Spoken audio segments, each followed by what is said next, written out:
For days. 32 nations. And by the end of it, the group stage had already been turned upside down. One former champion is out. One underdog is top of their group. And the Golden Boot race just got very, very crowded. Stay with us, because by the end of this film you will know exactly who is through, who is hanging by a thread, and which match next week could be the defining moment of the entire tournament. Let's set the scene.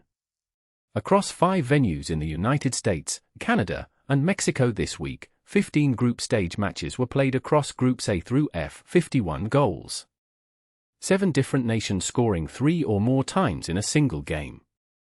We begin with the shock that nobody saw coming. Group B, MetLife Stadium, New Jersey. Germany versus Japan, and if you had Germany winning this one comfortably, you were not alone. The Germans arrived off a convincing opening week win. Japan had been tactically cautious. Then the 43rd minute happened.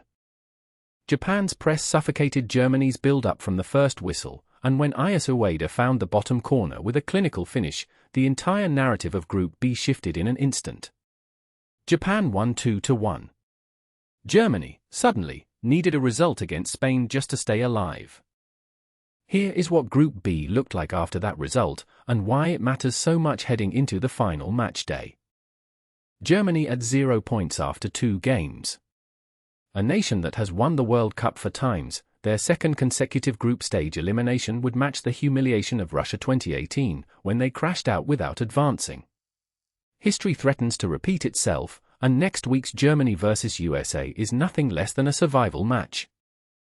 But if Group B was the week's great fall, Group D was the week's great rise. Morocco, playing in front of a raucous crowd at Sophie Stadium in Los Angeles, dismantled a highly fancied Portugal side 3-0 in what many are already calling the performance of the tournament. The Atlas Lions were ruthless, pressing high, transitioning at pace, and scoring through Youssef En-Nesyri twice and Hakim Ziyech once. Portugal's defensive structure simply had no answer. 3-0. Dominant from start to finish. That result means Group D is now Morocco and Argentina level on points, with Portugal in serious danger of an early exit. This was supposed to be one of the easier groups for Cristiano Ronaldo's side. Instead, it may end their campaign. And Lionel Messi? Still hunting. Still creating.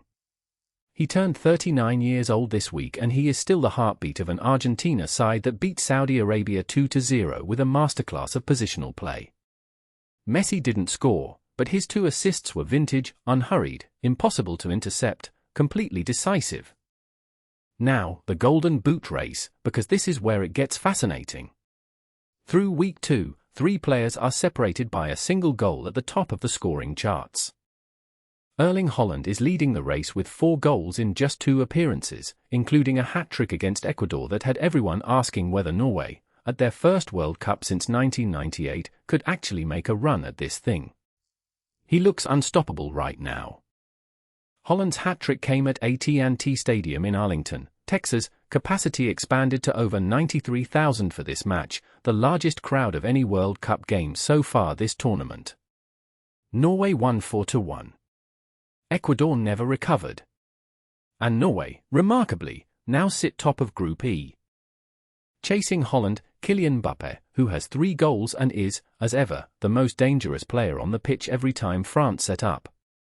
His goal against Australia, a thunderous left-foot strike from outside the box in the 68th minute, was already the most replayed clip of the week. France won that match 3-1 and are comfortable in Group A, though Brazil sit right beside them with identical records. When those 2 meet in the final group game, and they will, it will likely decide who tops the group and who faces the harder route through the knockout stage. Keep that fixture in your head. It is coming. Here is the full qualification picture as it stands after this week. 8 sides have already secured their last 16 berths. 12 sides are still fighting. And 4 are Germany, Portugal, Saudi Arabia, and Cameroon, are staring at elimination if results go against them next week.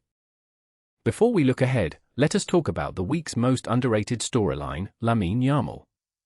At 18 years old, he is already one of the youngest players ever to start a World Cup match for Spain. This week against Japan he created 3 chances, set up 2 goals, and looked utterly unfazed by the scale of the occasion. Yamal and Pedri in the same midfield attack combination is, statistically, the most productive creative pairing of this group stage so far, combining for 9 chances created in 2 matches. Spain look like a team that could win this entire tournament. Now, next week. The match days that will reshape everything. 3 fixtures stand out above all others, and we want to make sure you have them locked in before this film ends. First, Germany vs USA, MetLife Stadium. Germany must win or go home. The USA must avoid defeat to stay alive. Both fan bases will pack that venue. It will be electric. Second, Morocco vs Argentina, the match that decides who tops Group D and, potentially, sets up a blockbuster last 16 tie. Third, France vs Brazil. The group stage heavyweight showdown that nobody asked for but everyone will watch. This World Cup is already delivering more drama per match day than any tournament in memory, and we are barely into the group stage. The shocks are real. The stories are building. And the knockout rounds have not even started yet. Tell us in the comments, do you think Germany can still escape Group B, or is this the end of the road? And if you want the full Week 3 breakdown, every result, every table update, every twist, subscribe right now, because that film drops the moment the final whistle blows.